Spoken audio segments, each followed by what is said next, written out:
Hey, so let's look at some questions from the Module 4, Lesson 3 problem set. This lesson is all about getting us used to, essentially what they have written here is this equation, except they've used the word quantity instead of part, and then right here it says quantity in the new percent formula is equivalent to part in the original formula. I don't know why they've changed it here to quantity and then said it's the same as part. I don't know. We're using the word part in class. So just to remind you, you start off with this essential, like, basic formula, equation, whatever you want to call it. Part equals the percent times the whole. And so if a question gives you the percent and the whole, just multiply them, you get the part that you need.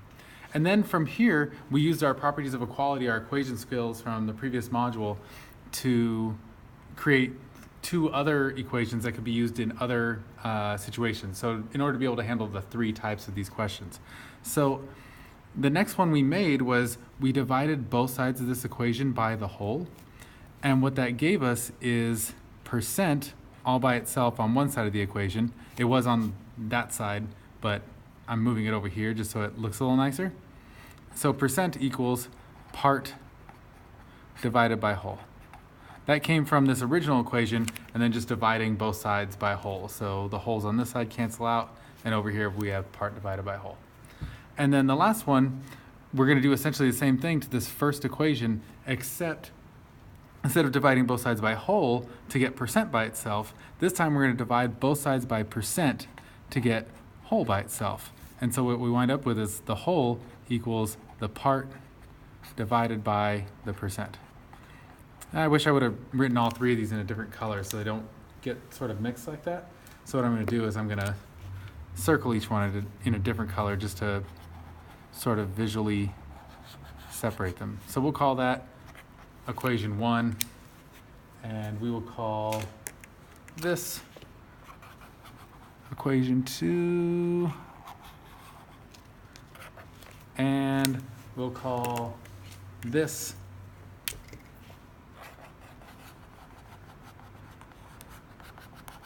equation 3. And so essentially the way that you handle each one of these questions is you look for which two of these three pieces of information they've given you, and then,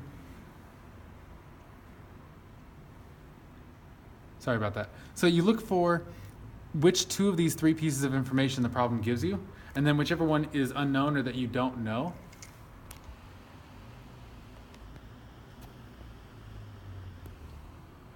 sorry, I got a notification on my phone. I needed to clear it in order to see what I was doing.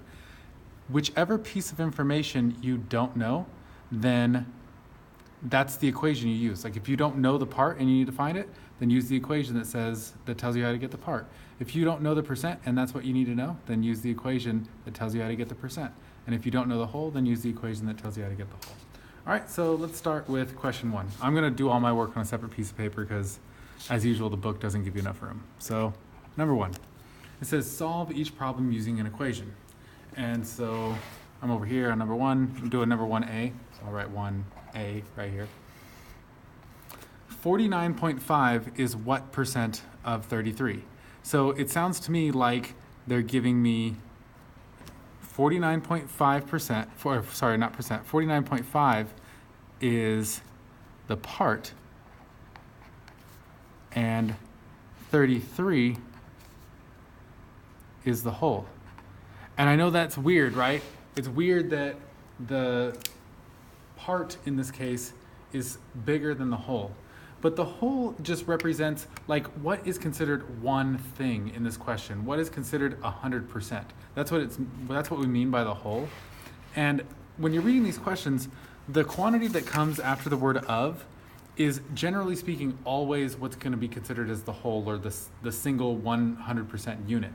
The reason for that is it's kind of the way we speak. When I say I want a percent of this, or I want to know what this is as a percent of that, the quantity that I put after the word of is the thing that I'm using as sort of my unit, my singular one whole thing, and the other one is what I'm comparing to it. So this is the part, this is the whole. I need to find a percent. So that means I'm going to use equation number 2 because it tells me how to get the percent. I do part divided by whole. So I'm going to write P for percent equals 49.5 divided by 33. And I don't mind if you use a calculator for this assignment, just as long as you're like identifying the parts of the information that you're getting, you're showing me the calculation that you're doing, and then 49.5 divided by 33 should be about, I don't know, probably 1.6 if I had to guess. 1.5, okay.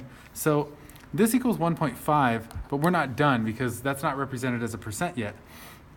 In order to represent it as a percent, we got to move that decimal point over 2 spots. I create this empty space I need to fill with a 0.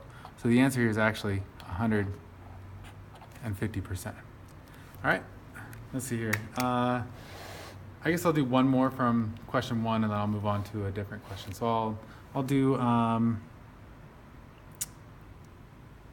about 1C? I'll skip B. So 1C says, what percent of 80 is 90? So this is another one where the whole, which is the 80 in this case, that's my whole unit, is actually the smaller thing. And I know that they want me to treat that as the whole or the reference unit.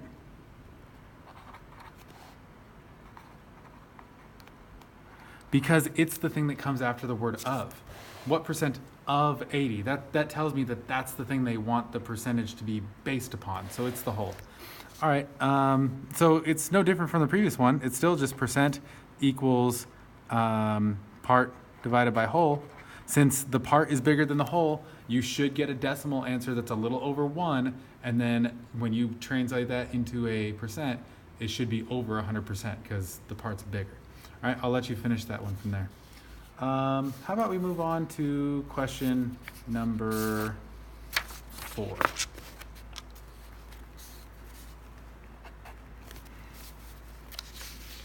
So let's see if I can keep these equations on the screen. The question says, you don't really need to see it on the screen, but I'll show it. It says, when Benny's sister Penny is 24, Benny's age will be 125% of her age. So how old will Benny be then? So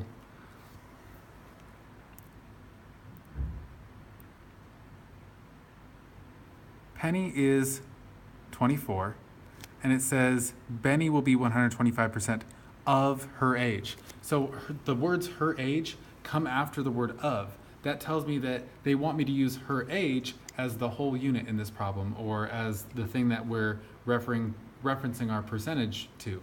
So the whole is going to be her age, referring to Penny, so that's 24.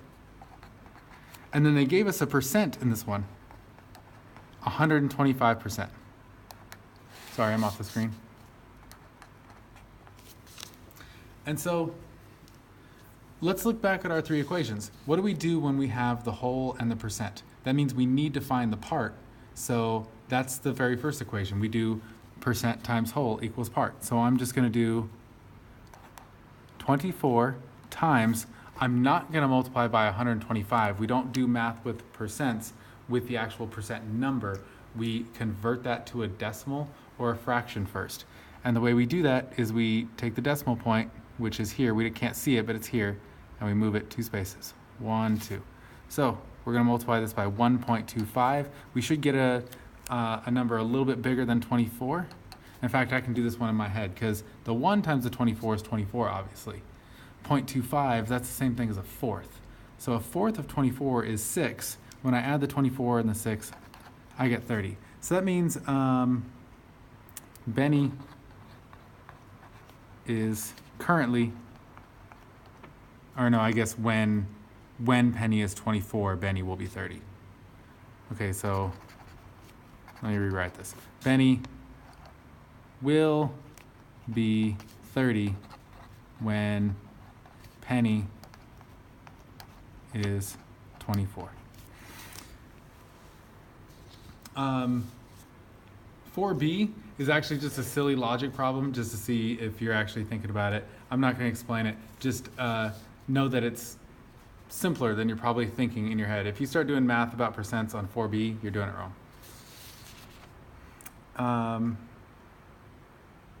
All right, let's maybe do one more. How about question number 7? So it says 7 is 2 hours and 30 minutes more or less than 10% of a day. Explain your answer. So, well, let's figure out what 10% of a day is, and then all we have to do is compare 2 hours and 30 minutes to that and figure out whether or not that's more or less. So the question essentially comes down to what is 10% of a day? Well, I could do this whole question in hours. I know there's 24 hours in a day, so that's like my whole day. Whole is 24, and my percent will be 10%. And so I'm trying to find this part. What is this part that is 10% of this 24? That's actually super easy. I don't really need to do 0.1 times 24. Instead, let me represent this percent as a fraction. So I'll do 1/10 times 24. I'm still using this equation here. It's still percent times whole is going to equal the part, but I just chose to represent my percent as a fraction this time because I feel like that's going to make it easier. When I do this, I get 24 over 10, and I can do that division in my head because I know when I divide by 10, I just move that decimal point over 1.